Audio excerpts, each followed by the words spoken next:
Днес ще ви споделя какво трябва да знаете, за да развиете успешен бизнес в Amazon. След това ще ви покажа как да закупите обучението на Helium 10, което струва близо $1000 за под 50.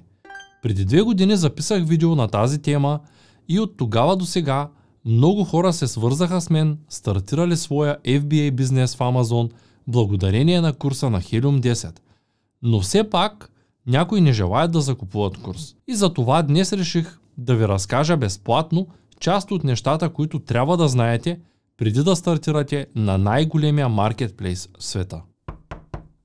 Здравейте отново от мен, Цветан Радушев. Добре дошли в канала.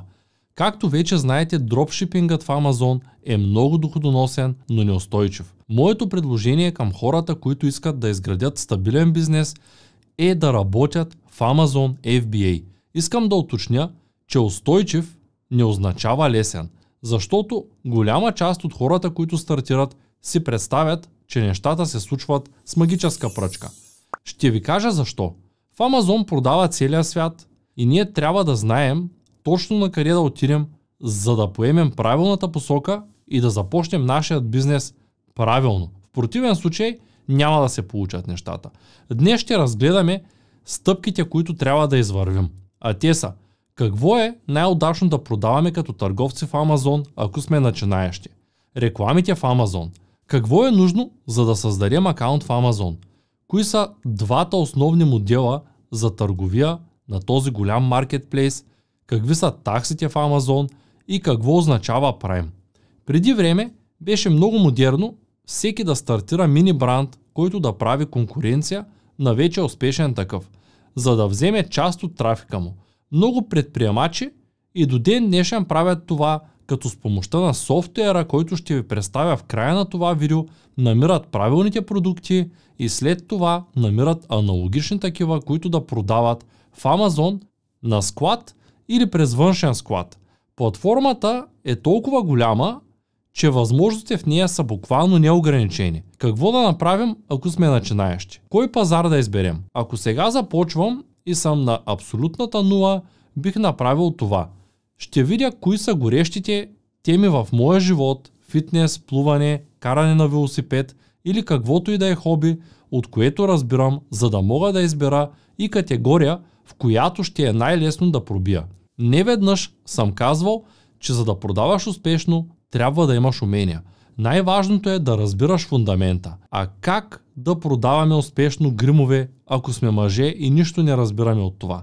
Отговорът е с много четене, което можем да избегнем, ако просто се насочим към сегмент, от който разбираме най-много. Но това не е достатъчно.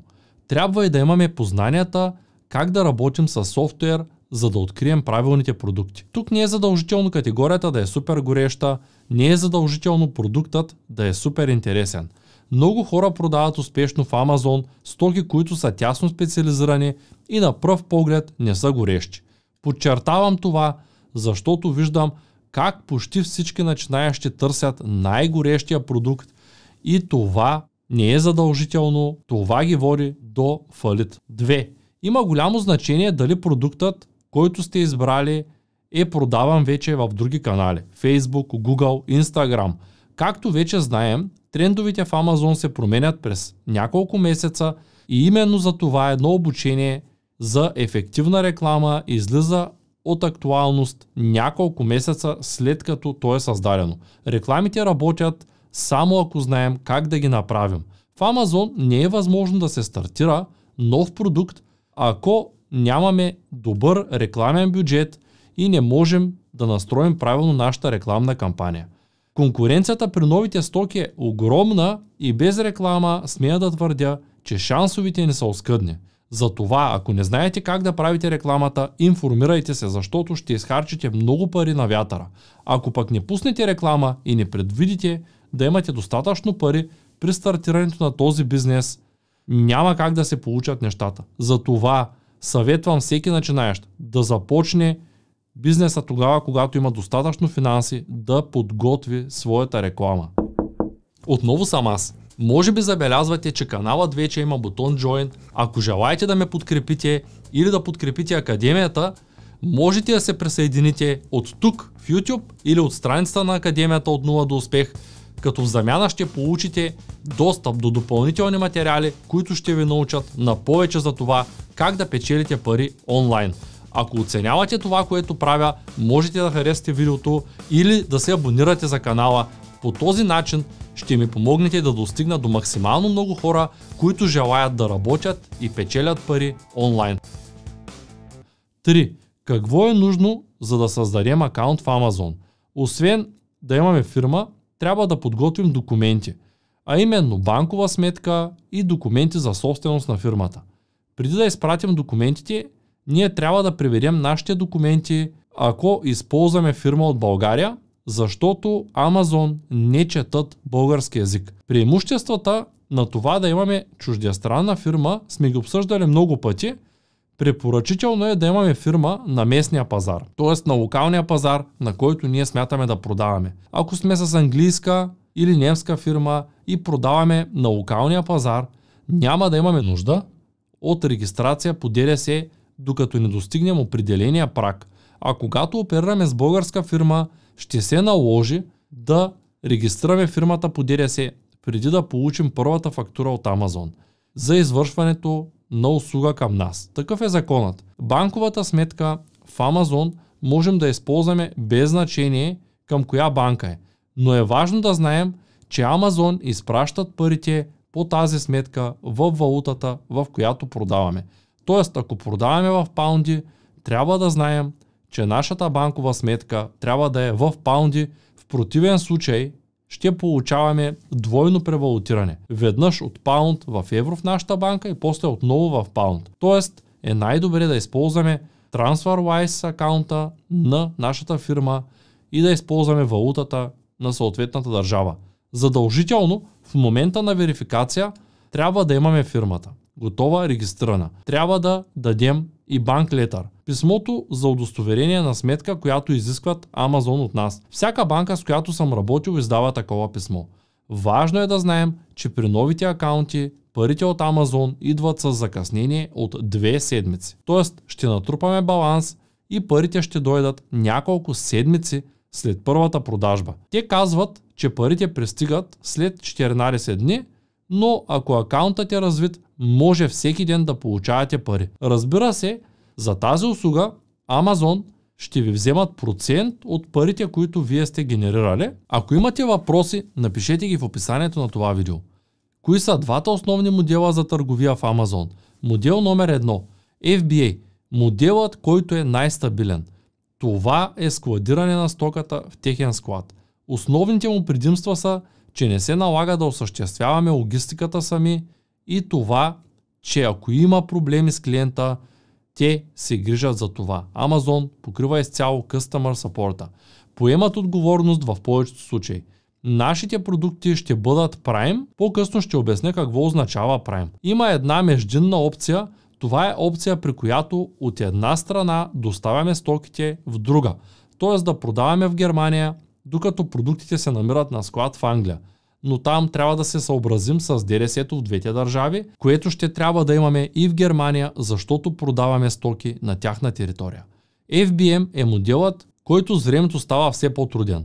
Това е модел, който използваме, за да направим големи обороти и на дропшипинг метода, защото Amazon не прави разлика между FBM и дропшипинг. Когато можем да добавим тракинг и да докажем произход на стоката. Общо взето разликата с FBA модела е, че ние сами изпращаме стоката до клиента. Не се налага да предплащаме огромно количество стока, освен ако не сме я изпратили във външен склад. Не забравяйте да се абонирате за канала и да ударите камбанката, за да ме подкрепите и да получавате известия за следващите ми видеа. 5. Таксите в Amazon са следните. Абонаментна такса, фиксирана според страната, в която продаваме. Ако продадем нещо в Amazon, те вземат 15% от транзакцията. Таксата за склад, ако използваме FBA, грубо е около 25%.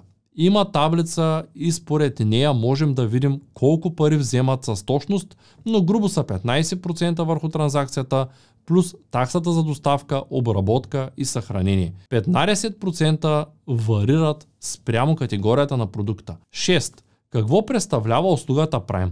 Зависи от пазара, на който се намираме. Amazon ни доставя стоката 1 до максимум 2 работни дни до клиента. Това е платен абонамент, за който плащат клиентите в Amazon, но им дава привилегията да получават стоката почти веднага. За нас това означават по-малко проблеми и повече доволни клиенти. Картата, която виждате на екрана, е за дропшипинг в Amazon. Ако искате, изгледайте това видео, за да разберете как работи той. Седмата и последна точка от това видео е как да вземем обучението на Helium 10, което е близо $1000 за под 50.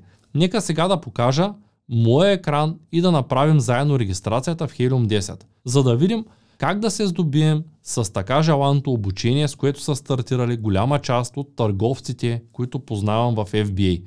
Първо отварям сайтът на Helium 10, след което давам sign up for free и пиша своя имейл адрес. Избирам за какво ще използвам тяхната платформа, след което натискам бутона Done и избирам най-отгоре Freedom Ticket от лентата. Написвам кодът VITAN50 и давам Apply, за да ми добави отстъпката. И вече Platinum планът има 50% отстъпка за мен. Препоръчвам да използвате Platinum планът, защото дава много повече, а разликата в цената е само $10. Не забравяйте да гледате и предното ми видео за Amazon. Благодаря ви и до скоро!